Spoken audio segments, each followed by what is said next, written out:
भाऊ सांगेल, नंतर बाप सांगेल, मध्ये आलंच आठवलं तर मित्र सांगेल, आपल्या ठरलेल्या बरोबर वेळेमध्ये थांबेल. आधी भाऊ सांगेल, भावाच्या आधी मित्र आहे. जीवनामध्ये एक मित्र पाहिजे मायबाप, एक कर्णासारखा किंवा एक कृष्णासारखा एक मित्र असा पाहिजे. कृष्णासारखा मित्र किती गरीब असला तरी पोटाशी लावणारा. सुदामा गरीब होता. सुदामाला संकोच वाटत होता. आपले फाटके कपडे, त्याचा सोन्याचा पितांबर आहे, आपलं झोपडं आहे, त्याची सोन्याचे महाल आहेत. पण जेव्हा सुदाम भेटायला गेले, भगवंतानं आपल्या मित्राला पोटाशी लावलं. एक मित्र असा असावा जो किती गरीब असला तरी आपल्या पोटाशी लावणारा. असे कित्येक मित्र आहेत आप्पाचे, मी नावं सांगू शकतो. त्याच्यातलं एक नाव येतं सुरेश भाऊचं. सुरेश भाई मी जवळून पाहिलेले यांचं नातं, यांचं मित्रत्व, यांचा जीवभाव. एक मित्र कर्णासारखा. कर्णाला कळालं होतं भगवंताकडून की पांडव तुझे भाऊ आहेत. कुंती म्हटली होती, कर्णा तुझे भाऊ आहेत रे. कर्णानं म्हटलं मग आई आता? म्हणले एक कर बाळा, सख्या भावांच्या विरुद्ध शस्त्र उचलू नको. कर्णानं सांगितलं आई जन्माला आल्याबरोबर नदीत सोडून दिलं. आयुष्यभर क्षत्रिय असून उपेक्षित जीवन जगलो, सुतपुत्र म्हणून हिनवलं. द्रौपदीच्या लग्नामध्ये, स्वयंवरामध्ये आयुष्यभर मला एक खंत राहिली की मी सुतपुत्र काय. मी कौंतेय असून राधेय बनून जगलो, आयुष्यभर उपेक्षा सहन केली. पण ज्या मित्रानं मला वेळेवरती साथ दिली त्या मित्राला मी दगा फटका करू शकत नाही, मी दगा देऊ शकत नाही. माझे भाऊ जरी एका विरोधात असतील तरी मी माझ्या मित्राला माझ्या भावांसाठी सोडणार नाही. असा मित्र जीवनात पाहिजे. आणि मला वाटतं असा स्टँड घेणारी व्यक्ती म्हणजे आप्पा होते.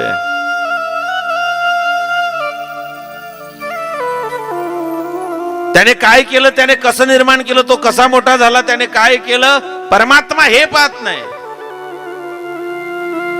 पण आज जो काही तो त्याच्या कष्टातून आहे त्याला चांगलं म्हणण्याचं धाडस मात्र पंढरी आप्पामध्ये होतं. एक मित्र कसा असावा, दोन उदाहरणं दिले. एक तू मित्र कर आरशा सारखा. आरशा सारखा का? जैसे तैसे दाखवी आरसा. आरसा जे आहे ते खरं. आरसा कधी खोटं बोलत नाही. आरसा समोर उभं राहा, आरसा आपलं ओरिजिनल रूप दाखवतो. आरसा कधीच खोटं बोलत नाही. आपल्या जीवनामध्ये एक मित्र आरशासारखा पाहिजे. तो तुम्हाला तुमचं जे सत्य ते सांग. तोंडापुरते गोड बोलणारे मित्र नको. तोंडावरती गोड बोलून मागे घात करणारे मित्र नको. मित्र आरशासारखा पाहिजे. जैसे तैसे दाखवी आरसा. मित्र त्याला म्हणतात, चुकला तोंडावरती सडेतोड बोलणारा तो खरा मित्र आहे.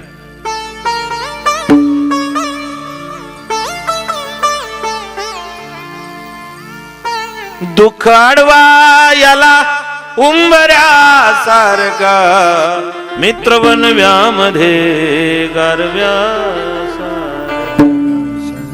दुःखाला त्या ठिकाणी अडवून धरणारा, घरामध्ये न येऊ देणारा, मित्राचे वार आपल्या अंगावरती घेणारा असा एक मित्र असावा. आणि मला वाटतं त्या मित्रत्वाच्या भूमिकेत पंढरी आप्पा होते. ज्यांच्या सोबत ते राहिले, ज्यांनी त्यांना अनुभवलंय, मग काका असतील, बापू असतील, नाना असतील, ज्या ज्या लोकांनी त्यांच्या सानिध्यात राहिले, तर आप्पा ढालीसारखा मित्र होता. जेव्हा बोलायची वेळ यायची आप्पा सगळ्यात पुढे राहायचे. मी बोलतो काय बोलून दे, आप्पाचा एक ठरला शब्द, काय बोलून दे बळो. काही शब्द असे ठरलेले होते की ते त्यांचे वळणी पडलेले होते, ते त्यांच्या तोंडूनच चांगले वाटायचे. एखाद्या माणसाचा पिंड बनलेला असतो, एखाद्या माणसाचा पिंड असतो, तुम्ही त्याला बदलवू शकत नाही. मित्राच्या बाबतीत दोस्तीच्या दुनियेतला एक राजा माणूस म्हणजे पंढरी आप्पा होते. भावाच्या बाबतीमध्ये जर विचार केला, शेवटी बाप सांगेल, आधी भाऊ सांगतो. एक प्रसंग मांडतो तुमच्या पुढे. भाऊ काय करतो, मोठा भाऊ आपल्या धाकट्या भावांसाठी काय करतो. ज्ञानोबारायांनी म्हणावं देवा आता थांबतो 22व्या वर्षी. देवाने सांगितलं ज्ञाना अरे हे वय नाही रे, अजून खूप काही करायचंय. म्हणले नाही देवा, थांबलं पाहिजे. निवृत्तीनाथांच्या जवळ गेले, सांगितलं दादा आता थांबायची इच्छा आहे. निवृत्तीनाथांनी म्हटलं त्याचं कारण आहे, आज श्री संत निवृत्तीनाथ महाराजांची वारी आहे. आज षटतीला एकादशी आहे, आज त्र्यंबकला निवृत्तीनाथांची वारी आहे. ज्या भावाने आपल्या भावंडासाठी जे कष्ट केले, संप्रदायातलं सगळ्यात मोठं नाव म्हणजे श्री संत विश्वगुरु निवृत्तीनाथ महाराज आहेत. ज्ञानोबाराय आपल्या दादाच्या जवळ गेले आणि सांगितलं दादा मला थांबायचंय. निवृत्तीनाथांच्या डोळ्याला धारा लागल्यात. ज्ञाना तू माझ्यापेक्षा लहान आहे, मी मोठा आहे. ज्येष्ठांच्या आधी कनिष्ठांनी जाणं हे बरं नाही रे, मी मोठा आहे. म्हणले नाही दादा, का हट्ट करतोय? त्याच्या मागचं कारण आहे, जीवनात वैधव्य येण्याच्या आधी जावं. माझ्या माता बसलेल्या आहेत, माझ्या प्रत्येक मातेला मी विचारतो माझ्या आईच्या वयाच्या की आजी, आई तुझा संसार झाला 60 वर्षाचा, 70 वर्षाचा, 80 वर्षाचा, घर दार जमीन जुमला, सोना नातवंड पंतू सगळ्या गोष्टी तू पाहिल्या, भरला संसार डोळ्यानं पाहिला. माय आता काय इच्छा आहे तुझे? काही नाही महाराज, चारीधाम झाले, पंढरपूर झालं, वारी झाली, अष्टविनायक झाले, ज्योतिर्लिंग झाले, आता काय इच्छा नाही. तरी काहीतरी इच्छा असेल ना माय? तर ती माय सांगते महाराज माझी एकच इच्छा आहे, काय? बस माझ्या नवऱ्याच्या आधी गेली पाहिजे आणि भरल्या कपाळानं गेली पाहिजे, दुसरी काही. का? जीवनात वैधव्य नको. वैधव्य फक्त जिला पती नाही तिला वैधव्य म्हणत नाही. वैधव्य या शब्दाचा अर्थ मराठी कोशात आहे आधार नसलेला. भगवान ज्ञानोबाराय सांगताय दादा श्रीगुरूंचा जो आधार माझ्या जीवनामध्ये आहे, तो आधार जाण्याच्या आधी, वैधव्य प्राप्त होण्याच्या आधी मला थांबायचं आहे. आळंदीला आलेत, सगळी तयारी झाली. देवनिवृत्ती आणि धरले दोन्ही कर.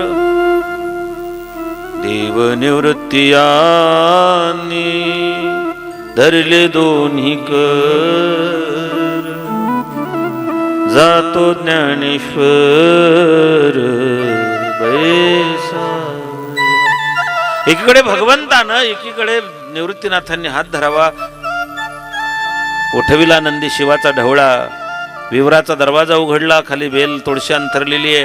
उत्तराभिमुख ज्ञानोबाराय बसले, समोर ज्ञानेश्वरी ठेवली, पद्मासन घातलं, 3 वेळा नमस्कार केला. भगवान ज्ञानोबारायांना म्हणतायत याचसाठी केला होता अट्टाहास, सांगतो ऐका. भगवान ज्ञानोबारायांना सांगतायत की ज्ञानोबाराय या 22 वर्षाच्या आयुष्यामध्ये फक्त समाजासाठी जगले हो. कधी ज्ञानेश्वरी, कधी अमृतानुभव, कधी हरिपाठ. स्वतःसाठी कधी काही जगले नाही, मागितलंही नाही. ज्ञानोबाराया स्वतःसाठी काहीतरी मागून घ्या. काय मागावं ज्ञानोबारायांनी? जे खडांची व्यंकटी सांडो.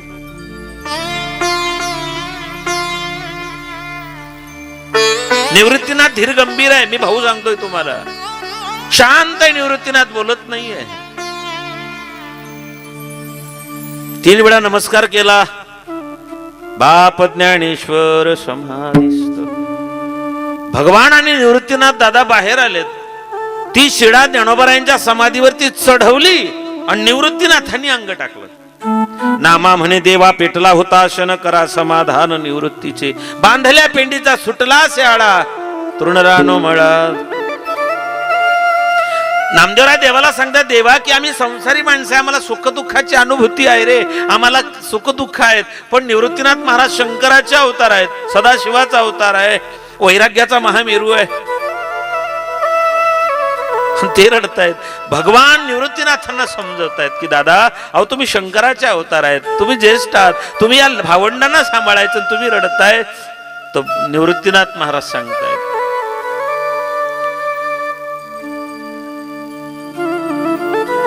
काय सांगू देवा ज्ञानोबाची ख्याती,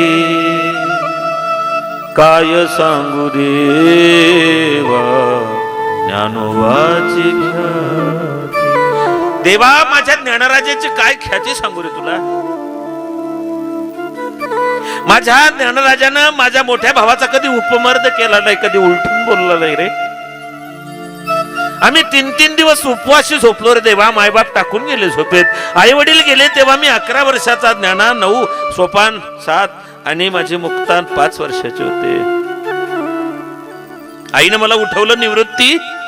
निवृत्ती पैठणच्या ब्राह्मणांचं शुद्धीपत्रक आलेलं वेळा आम्हाला देहांत प्रायचित्त घ्यावं लागेल, आम्हाला जावं लागेल. माझे लेकर मी तुझ्या पदरात टाकून जाते निवृत्ती.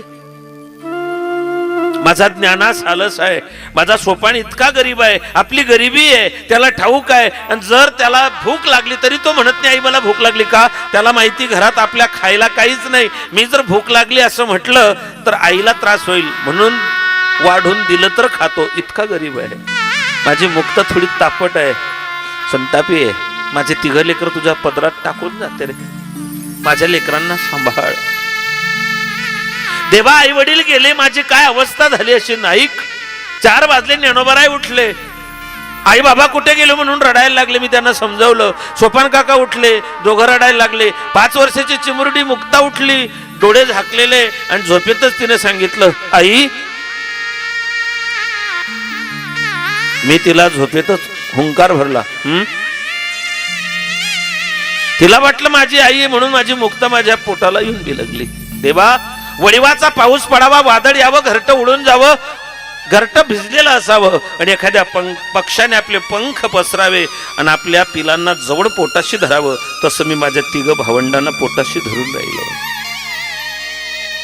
गुरु शिष्य पण शेवटाला नेलं. 3-3 दिवस उपवासी झोपले रे माझे भाऊ. इंद्रायणीचं पाणी पिऊन झोपले देवा, पण कधी माझ्याकडे हट्ट धरला नाही. असे माझे भावंड होते. या भावंडांना मी सांभाळलं. भाऊ कसा असावा त्या निवृत्तीनाथांची दान वारी आहे. आप्पाने तीच भूमिका पार केली. आपल्या सगळ्या भावंडांना आप्पाने सरक्र पेन केलं. भाऊ जाता जाता फक्त बाप सांगेल. सामान्यतः आईबद्दल बोलल्या जातं, कौतुक आईचं केलं जातं, आईचं प्रेम, आईचं वात्सल्य, आईचा जिव्हाळा. पण खरं सांगू का बहिणी हो, तुमच्यात सगळ्यात जास्त जीव तुमच्या बापाचा आहे. फरक फक्त इतका की तो दिसत नाही. तुम्ही जन्माला आले ना, सगळ्यांचे चेहरे पडले. आजीचे, आत्याचे, काकूचे, मावशीचे, सगळ्यांचे. जिने पोटात 9 महिने दगडासारखं ओझं वागवलं. शुद्धीवर आली, डॉक्टरना विचारलं, डॉक्टर साहेब काय झालं. म्हणले मुलगी. मायचा चेहरा खरकन उतरतो. पैदा हुई घर में मेरे मातम सा छाया था, पापा मेरे खुश थे मुझे माँ ने बताया था. सगळे नाराज होते. मुलगी झाली, फक्त बाप खुश होता. बापाचं मुलीचं नातं फार वेगळं आहे. मायबाप, बाप लेकरासाठी कोणत्याही थराला जातो. तुमचे सगळे लाड तुमचा बाप पुरवतो. तुमच्या आवडी निवडी, तुमचे सुख दुःख हे सगळं बापाला कळतं. बाप गेला की एक पोकळी तयार होते, ते कधीच भरून येत नाही. आधारवड, पितृ, तीर्थरूप, तीर्थस्वरूप, तात, जनक, जनिता, पिता, अनेक नावाने बापाला संबोधल्या जात. उरामध्ये माया त्याच्या काळ्या मेघावाणी, दाखविना कधी कुणा डोळ्यातील पाणी. झिजू झिजू संसाराचा गाडा हाकला, वठामध्ये आसू जरी कणा वाकला.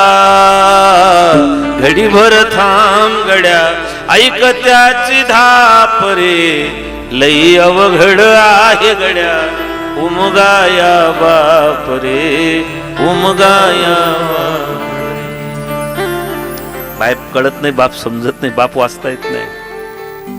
हा, बाप माहिती आपल्याला चिडखोर, संतापी, चिडचिड करणारा, बाहेरचं फ्रस्ट्रेशन घरात काढणारा, भाजी कमी जास्त झालं तर आईवर खेकसणारा. आम्हाला फक्त बाप असाच दिसला. बाप तसा नसतोच.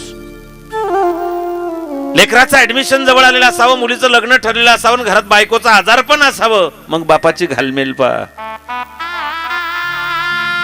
माझ्या बहिणींना सांगू इच्छितो, तुम्हाला जर बरं वाटलं नाही, घरात स्वयंपाक केला, तुम्ही नवऱ्याला सांगू शकता आजच्या दिवस सोडणार, त्याला जेवून घ्या, खाऊन घ्या.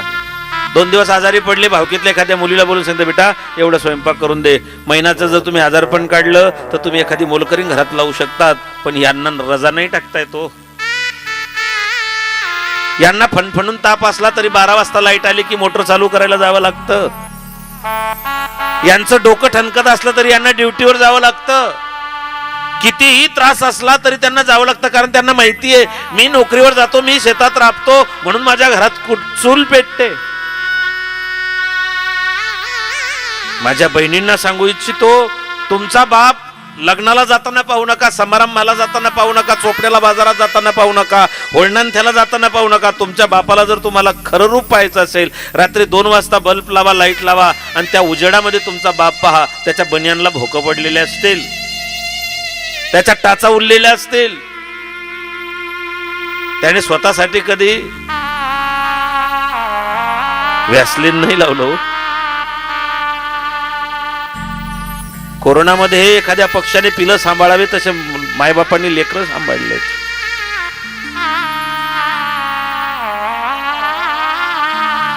सगळ्यांनी बापाचं कौतुक आजपर्यंत तोंड भरून केलं नाही. राम वनवासाला गेले, कौतुक कौशल्या मातेचं आहे. कृष्ण गोकुळात गेले, कौतुक देवकी मातेचं आहे. पण बाप जे लेकरासाठी करतो, जे खस्ता खातो, आजपर्यंत त्या बापाच्या, खरं तर बाप उपेक्षितच राहिला असं म्हणावं लागेल. प्रत्येक बाप, इथे बसलेला कोणताच बाप स्वतःचा वाढदिवस कधीच साजरा करत नाही, पण आपल्या लेकरांचा वाढदिवस कधीच विसरतही नाही. ज्याला लहानपणापासून बाप नाहीये, ज्याचा बाप लहानपणी सोडून गेला किंवा पोरका झाला, अशा माणसाला विचारा बापाची किंमत काय असते. म्हणून माझ्या भावांना सांगेल, महिन्यातून एकदा आपला बाप जिथे काम करतो ना, तिथे एकदा एक चक्कर मारून येत जा. नोकरीला असेल तर नोकरी ठिकाणी जा, शेतकरी असेल शेतात जा, मोलमजुरी करणार असेल तर मोलमजुरी त्या ठिकाणी. आपला बाप जर शिपाई असेल एखाद्या शाळेत, कुठे ऑफिसात, ते पाहायला जा. आपला बाप जर हमाली करत असेल तर आपल्या बापाचे कष्ट पहा. 100 किलोचं पोता बाप आपल्या खांद्यावरती कसं उचलतो. संसार रूपी मंदिराचा कळस आई आहे, तर पाया बाप आहे. आयुष्यभर तो बाप फक्त लाथाडल्या गेला, उपेक्षित राहिला. बायकोचे टोमणे खाल्ले, समाजाचा उपेक्षित त्या ठिकाणी त्याने जीवन जगावं लागलं. जोपर्यंत बाप जिवंत आहे तोपर्यंत बापाला एकदा मिठी मारून घ्या. बाप गेला की ती दैवत माणसाला पुन्हा कधीच भेटत नाही. जो कधी झुकला नाही तो तुमच्यासाठी झुकतो. जो कधी रडला नाही तो तुम्हाला निरोप देताना रडतो. लग्नात बायको रडायला लागली तर बाप सांगतो, रडायचं नाही, मंगल कार्य आहे, माझ्या लेकीत चांगलं झालं, कशाला रडते. बहीण रडते, बाप सांगतो, अरे रडायचं नाही पोरं, चांगलं झालं, मंगल प्रसंग आहे, असा सांगणारा बाप या सगळ्यांची नजर चुकून मंडपाच्या बाजूला जाऊन त्या ठिकाणी रडतो. आप्पा एक आदर्श वडील होते, आप्पा एक आदर्श बंधू होते, आप्पा एक आदर्श मित्र होते, आप्पा एक आदर्श मार्गदर्शक होते. सगळ्यांसाठी आप्पांनी समानतेचा त्या ठिकाणी ठेवून शेवटपर्यंत सगळ्यांवरती, मी जातीपातीचा नाही हो. आप्पांनी लय मोठे मोठे लोकांच्या कथा कीर्तन ऐकले होते. मी कोण, कुठला, काय संबंध आहे माझा, पण इतका जीव लावला आप्पाने. मी माझ्या आयुष्यात 2-3 वेळा रडलो. एकदा बाळूबापू गेले तेव्हा, एकदा माझी आई गेली तेव्हा, वडील गेले तेव्हा, आणि आप्पा गेल्यानंतर जी पोकळी मला जाणवते ती कधीही भरून न येणारी आहे. म्हणून एक सज्जन आपण गमावला, मोयद्याचं फार मोठं नुकसान झालं, असंच मी या ठिकाणी म्हणेल. ते दुःख पेलण्याचं सामर्थ्य या कुटुंबियांना भगवान परमात्मा देव. तुका म्हणे मुक्ती पर्णली नोवरी, आता दिवसचारी खेळीमेळी, आता निश्चंतीने पावलो विसावा, कुंडली आधावा तृष्णेची. माझ्या बहिणींच्या जीवनातला जो आधार गेला, जो आधारवळ कोसळला, मच्छू आबाचं जे काही भक्कम स्थान होतं पाठीमागे, नाही आप्पा सर, आप्पा करून घेईन, आप्पा पाहून घेईन, नुसते आप्पा ओट्यावर बसलेले जरी होते तरी मच्छू आबाला नाशुकणारा एक बळ होतं. भावाचं बळ एका हत्तीपेक्षा कमी नसतं मायबाप. असे कोणते भाऊ हो की भावाची तब्येत बिघडली, मला कपिलदादांनी सांगितलं महाराज, मच्छू बाबांनी तर तिथेच सांगितलं पुण्याला की डॉक्टर साहेब आताच ऑपरेट करा, परत परत यायला नाही भागणार. पण डॉक्टरांनी सांगितलं रक्त पातळ होण्याची गोळी दिलेली आहेत, हे ऑपरेट आपण 12 दिवसानं करू, 12 तारखेला करू. कुठेही कमतरता या भावंडांनी ठेवली नाही. आणि मी तर म्हणेल आप्पा भाग्यवान होते, जेव्हा गेले तेव्हा दोघं भाऊ सोबत होते, नाना सोबत होते, आबा सोबत होते. आणि आप्पानं आपल्या लेकाच्याच खांद्यावरती मान टेकून आपला देह ठेवला.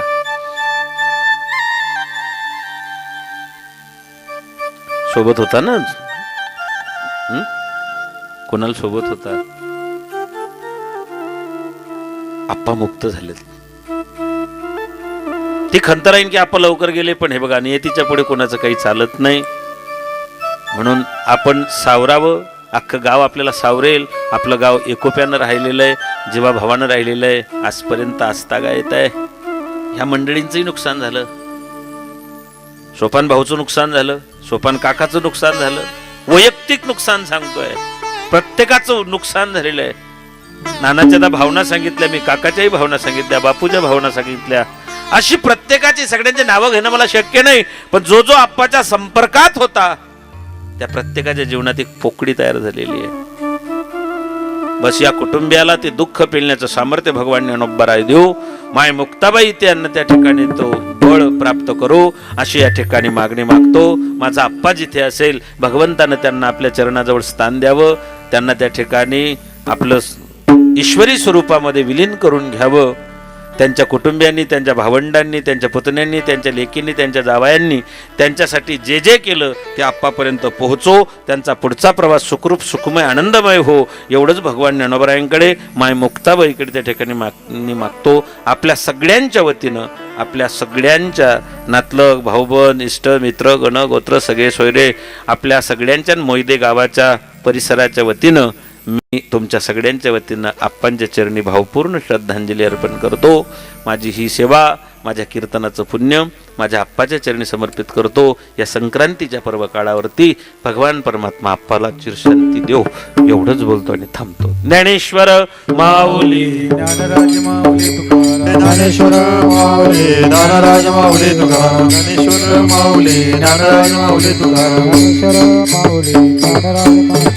करविले तैसे केले की उट्टकट वाकडे कणीट देवदाने तुमच्या पायाच्या प्रसादे काही बोलू दे मज क्षमा संत नवी अंग. मोठ्या श्रद्धेनं सगळ्यांनी सहकार्य केलं. चंदूभाऊंचा साऊंड आहेत आमचे भूषण दादा. चंदूभाऊंचं आणि आप्पाचंही लई जवळचं नातं होतं बरं. मी नाशिकला सोबत गेलो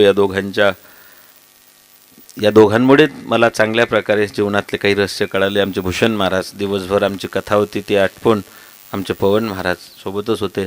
भैयादादा होता. उद्या खूप लांबच्या प्रवासाला जायचं आहे. मी भैयादादांना सांगितलं भैया भाऊ माझ्यासाठी तुम्हाला यावं लागतं, एकदा या. आणि भैयादादा आलेत. वारकरी कीर्तन याच्यावरती ही स्मृती आप्पाची कायमस्वरूपी कोरल्या जाईल, कायमस्वरूपी ते पाहता येईल अशी या ठिकाणी ही सगळी रचना कुटुंबियांनी केली. सुंदर असं नियोजन केलं. मी आपला आभारी आहे की मला आप्पांबद्दल बोलण्याची संधी या कुटुंबियांनी उपलब्ध करून दिली. त्याबद्दल कुटुंबियाला धन्यवाद देतो. सगळ्या भजनी मंडळ, जापोरीचं भजनी मंडळ, वडोद्याचं भजनी मंडळ, जी मंडळी या ठिकाणी उपस्थित सगळ्यांना, होळणांत्याची मंडळी, सगळ्यांना मनापासून धन्यवाद देतो. आपण सगळ्या अंतःकरणापासून आप्पाच्या मोक्षासाठी या सगळ्यांनी प्रार्थना केलेली आहेच असं मी ग्राह्य धरतो आणि या ठिकाणी थांबतो. याच ठिकाणी या कार्यक्रमाची पूर्णाहुती देतो. चालू म्हणायचं नाही म्हणताय. विठ्ठल जय जय विठ्ठल, जय विठ्ठल, जय जय विठ्ठल, विठ्ठल जय. वाकुडी वेडी वाकुडी अपराध महाराज तुम्ही सिद्ध नाही उच्चाधिकार करा क्षमा अपराध महाराज तुम्ही सिद्ध. म्हणे ज्ञानेश्वरा पायापैकी करा क्षमा अपराध महाराज तुम्ही सिद्ध. ज्ञानदेव